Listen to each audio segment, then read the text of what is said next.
जालना जिल्ह्यासह विदर्भात मंगळवार रात्रीपासून पावसास सुरुवात झाली। राज्यात 10 जुलैपर्यंत पावसाचा जोर आणखी वाढत जाऊन सर्व शेतकऱ्यांची पेरणी होणार आहे। हा पाऊस सकाळी एका भागात, दुपारी एका भागात असा भाग बदलत पडणार आहे। मुंबई, पुणे, नाशिक या पट्ट्यात यासह रायगड ते रत्नागिरीकडे जोरदार पावसाची सुरुवात होणार आहे। त्यानंतर शहरासह धुळे, नंदुरबार जिल्हा, जालना जिल्हा, बीड जिल्हा, परभणी जिल्हा, अमरावती, अकोला, यवतमाळ या जिल्ह्यांमध्ये पुढील 3 ते 4 दिवसात आणखी जोरदार पाऊस पडणार असल्याच्या अंदाजासह पेरणी संदर्भात शेतकऱ्यांना देखील चांगल्या प्रकारचे मार्गदर्शन हवामान तज्ञ पंजाबराव डंक यांनी व्हिडिओच्या माध्यमातून केले आहे।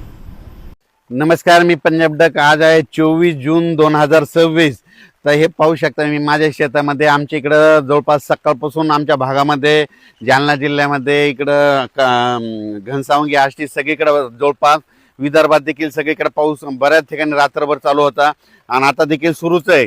राज्यातल्या सर्वप्रथम शेतकऱ्याला सांगू इच्छितो की आज 24 तारखेपासून हे पावसाचा जोर आणखीन वाढत जाणार आहे, म्हणजे 24, 25, 26 असा वाढत जाणार आहे आणि जवळपास 10 जुलैपर्यंत, म्हणजे 10 जुलैपर्यंत चांगला असा सगळीकडे पाऊस पडणार आहे। सगळ्या शेतकऱ्याची पेरणी होणार आहे, म्हणून हा अंदाज सर्व शेतकऱ्यांनी लक्षात घ्यायचा। राज्यातल्या सर्व शेतकऱ्याला सांगू इच्छितो की आज देखील पूर्व विदर्भ, पश्चिम विदर्भ, दक्षिण महाराष्ट्र, उत्तर महाराष्ट्र, कोकण पट्टी, खानदेश, मराठवाडा सगळीकडे काय होणार आहे, म्हणजे हे पाऊस काय होणार दररोज, आज सकाळी वेगळ्या भागात, दुपारी वेगळ्या भागात, रात्रीच्याला वेगळ्या भागात, असं करत करत सगळीकडे हे पाऊस जाणार आहे आणि सर्व शेतकऱ्याची पेरणी होणार आहे। म्हणून हे अंदाज सर्व शेतकऱ्यांना लक्षात घ्यायचा। शेतकऱ्यांना घाबरू नका, यावर्षी पेरणी होणार म्हणजे होणार। तुम्हाला एक म्हटलं होतं ना, 1 जूनच्या शेवटच्या आठवड्यात एक टप्पा राहील, जुलैचा पहिला टप्पा एक राहील आणि जुलैच्या 10 जुलै ते 15 जुलैमध्ये एक टप्पा राहील, पण सगळ्या शेतकऱ्याची पेरणी होणार आहे। म्हणून हे अंदाज लक्षात घ्यायचा। खास करून परत एकदा सांगू इच्छितो, आज देखील मुंबई, पुणे, घाटमाता, नाशिक ह्या पट्ट्यामध्ये, रायगड पासून रत्नागिरी ह्या पट्ट्यात आज जोरदार पावसाला सुरुवात होणार आहे आणि त्याच्यानंतर काय होणार आहे की ते पाऊस संभाजीनगरकडे, उत्तर महाराष्ट्राकडे, जळगाव जिल्हा, धुळे जिल्हा, नंदुरबार जिल्हा, नाशिक जिल्हा, अहिल्यानगर जिल्हा, बीड जिल्हा, परभणी जिल्हा, जालना जिल्हा, बुलढाणा जिल्हा, अकोला जिल्हा, अमरावती जिल्हा, भंडारा, वर्धा, नागपूर, यवतमाळ सगळीकडे हे पाऊस काय होणार आहे, ह्या जवळपास या 3-4 दिवसामध्ये 30 तारखेपर्यंत सगळीकडे पडणार आणि सगळ्या शेतकऱ्याच्या पेरण्या लागणार आहे। म्हणून हे अंदाज लक्षात घ्यायचा। त्याच्यानंतर मला सातारा, सांगली, सोलापूर आणि धाराशिव, लातूर जिल्ह्यातले फोन आले, तिकडे पाऊस पडला, म्हणजे हे गेलेलंच नाही, तर त्यांच्यासाठी आनंदाची बातमी। त्यांच्याकडं म्हणजे आज 25 म्हणजे 24 आहे, आजच्याला सुरुवात होईल, पण तिकडं मात्र 25 ते 30च्या दरम्यान सोलापूर जिल्हा, लातूर जिल्हा, सांगली जिल्हा, सातारा जिल्हा, कोल्हापूर जिल्हा जोराचा पाऊस पडणार आहे ना, आणि त्यांची देखील पेरणी होणार आहे। म्हणजे पश्चिम महाराष्ट्रात देखील चांगले वडीनाले वाहतील असा पाऊस पडणार आहे। म्हणून हा अंदाज सर्व शेतकऱ्यांनी लक्षात घ्यायचा। ज्या भागाकडे अद्यापही पाऊस आलेला नाही त्यांच्यासाठी आनंदाची बातमी, म्हणजे आजपासून त्या भागात देखील पावसाला सुरुवात होणार आहे आणि त्या ज्या भागात अद्यापही पाऊस पडला नाही आणि त्यांच्याकडे पाऊस पडल्याच्या नंतर चांगली ईदभर ओल गेली, तुम्ही तुमचा पेरणीचा निर्णय घेऊ शकता। कारण की तुम्हाला सांगू इच्छितो, पावसाळ्यामध्ये कसं असतं, मान्सून आल्याच्या नंतर पहिला पाऊस पडतो आणि त्याच्यानंतर येतच नाही, पण हे अशी परिस्थिती आहे। आज आहे 24 जूनला, आज तुमच्या भागात सुरू झाला, लगेच 2 दिवसांनी परत तुमच्याकडे येणार आहे। म्हणजे असं करत करत 10 जुलैपर्यंत महाराष्ट्रामध्ये दररोज वेगवेगळ्या भागात पाऊस पडणार आहे, सगळ्या शेतकऱ्याची पेरणी होणार आहे। म्हणून हे अंदाज सर्व शेतकऱ्यांनी लक्षात घ्यायचा। आणि बऱ्याच शेतकऱ्याचे फोन आले की यावर्षी आमचे पाळीव प्राणी आहे, पशुधन आहे, तर त्याबद्दल तळ्यामध्ये पाणी येणार आहे का? त्या जे छोटे छोटे तळे, तर तुम्हाला एक उदाहरण सांगतो, धारूरच्या घाटामध्ये खाली एक तळ आलेलं आहे, जे पादर तलाव आहे। त्या शेतकऱ्याला सांगू इच्छितो की जुलैच्या पहिल्या आठवड्यामध्ये एक चांगला मोठा पाऊस येणार आहे आणि त्या तळ्यामध्ये आवक येणार आहे। त्याच्यानंतर आणखीन तुम्हाला एक सांगू इच्छितो की उत्तर महाराष्ट्र, मुंबई, पुणेकडे ह्याने 24 ते 30च्या दरम्यान मुंबईकडे, उत्तर महाराष्ट्र, पुणे, त्या घाटमाता परिसरात मुसळधार पाऊस पडणार आहे, कोकणाकडे पडणार आहे।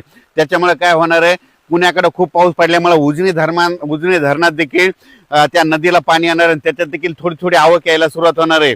उत्तर महाराष्ट्राकडे पाऊस पडणार आहे, त्याच्यामुळं इकडे निळवंडे धरण, संगमनेरचे 2-4 छोटे छोटे धरणे, त्याच्यात देखील थोडी थोडी आवक येणार आहे। म्हणून हा अंदाज लक्षात घ्यायचा। पण मी म्हणलो होतं ना, यावर्षी जूनमध्ये थोडा पाऊस कमी राहील, जुलैमध्ये जास्त राहणार, ऑगस्टला 2 पाऊस मोठे पडणार आणि सप्टेंबर, ऑक्टोबरमध्ये मात्र परतीचा पाऊस जास्त पडणार आहे। म्हणून हा अंदाज लक्षात घ्यायचा। 13 नोव्हेंबरला थंडी येणार आहे, म्हणून हे देखील अंदाज लक्षात घ्यायचा। 2-3 नोव्हेंबरला एकदा पाऊस येईल आणि 13 नोव्हेंबरला थंडी येणार आहे, हे देखील दीर्घ अंदाज लक्षात घ्यायचा। तसंच जुलैमध्ये देखील काय होणार आहे की जुलैच्या मध्ये 2 जुलै 23 जुलैच्या दरम्यान काय काय ठिकाणी अतिवृष्टी होईल, म्हणून हे देखील अंदाज लक्षात यायचा. सगळीकडे होणार नाही, पण काय होणार आहे, एक लो प्रेशरचं रूपांतर चक्रीवादळात होईल आणि ते चक्रीवादळ महाराष्ट्राच्या दिशेने येईल. त्याच्यामुळे काय होणार आहे, जुलैमध्ये देखील अतिवृष्टी होणार आहे, म्हणून हे अंदाज लक्षात यायचा. आणि तुम्हाला आता एक सगळ्यात महत्वाचं, हे जे 15-20 दिवस जे पाऊस लांबला होता, 10 दिवस लांबला होता, त्याचं खरं कारण सांगतो. काय झालं, हे जे म्हणत होते ना एल निनो वगैरे काही नसतं, तुम्हाला सांगू इच्छितो. पाऊस सुरू झाला महाराष्ट्रात, मान्सून आल्याच्या नंतर सगळ्यात महत्वाचं हे कारण आहे बघा. तुम्हाला सांगतो, महाराष्ट्रात मान्सून आला, जर मान्सून मुंबईला आला आणि त्याच्यानंतर कोकणात दाखल झाला, जर एखादं चक्रीवादळ बंगालच्या खाडीमध्ये तयार झालं भुवनेश्वर जवळ आणि त्या चक्रीवादळाची दिशा जर कलकत्त्याकडे गेली, तर त्यावेळेस काय होतं, इकडले जे सगळं बाष्प म्हणजे सगळ्यात सोपं सांगतो ते आभाळ आहे, ते सगळं तिकडे खेचल्या जातं. त्याच्यामुळे कंप्लीट महाराष्ट्रामध्ये असं 10 ते 12 दिवस सारखं वारं वाहतं आणि पाऊस कुठंच पडत नाही. हे सगळ्यात महत्वाचं कारण आहे. आणि यावेळेस देखील तेच झालं होतं. एक काय झालं होतं, एक लो प्रेशर झालं होतं, थोडं कमी म्हणजे चक्रीवादळ लहान झालं होतं, ते गेलं कलकत्त्याकडं. तिकडे गेल्याच्या नंतर त्यामुळे आपल्या इकडला पाऊस सगळं बाष्प खेचला गेलं, मान्सून आलेला होता ते त्यानं ओढून घेतला. हे सगळ्यात महत्वाचं कारण आहे. हे मला पहिल्यांदाच सांगायचं होतं, पण हे काय होतं, मला सगळ्यांचे विचार ऐकायचे होते, म्हणून मी हे सगळं नंतर सांगत आहे. आणि भविष्यामध्ये आणखीन तुम्हाला एक सांगू इच्छितो, आणखीन एक गोष्ट सगळ्यांना सांगू इच्छितो. जर पुढच्या वर्षी जरी 2027ला जर पाऊस मान्सून आला, जर मान्सून आल्याच्या नंतर मुंबईला समजा कोकणात दाखल झाला आणि कोकणात दाखल झाल्याच्या नंतर जर अरबी समुद्रात एखादं चक्रीवादळ तयार झालं आणि त्याची दिशा जर दुबईकडे गेली, तर काय होतं, हे सगळं बाष्प ओढून घेऊन जातं. आणि जोपर्यंत ते चक्रीवादळ स्थिर होत नाही, तिकडे जाऊन पाऊस पडल्याच्या नंतर स्थिर झाल्याच्या नंतर तोपर्यंत महाराष्ट्रामध्ये असंच वारं चालू राहतं आणि हे बाष्प ओढून घेतं. म्हणून हे सगळ्यात महत्वाचं कारण आहे. एल निनो वगैरे काही नसतं. तुम्हाला एक सांगू इच्छितो, एल निनो जणू काय आपल्या भारतीय मान्सूनचा सूत्रधार असं समजतात. म्हणून म्हणतो भविष्यामध्ये आपल्या भारताला 2 समुद्र आहे, एक अरबी समुद्र आणि एक बंगालच्या खाडीचा समुद्र. जरी अरबी समुद्रातून पाऊस नाही आला तर शेतकऱ्याला तुम्हाला एक सगळ्यात सोपं एक सांगू इच्छितो, जर जून मध्ये पाऊस नाही आला, जून कोरडा गेला, ऑगस्ट कोरडा गेला, पेरण्यात झालं नाही, ऑगस्ट कोरडा गेला, पेरण्यात झालं नाही, मग तुम्ही काय करा, एक 20 सप्टेंबर एक कॅलेंडर मध्ये तारीख अशी गोल करून ठेवा.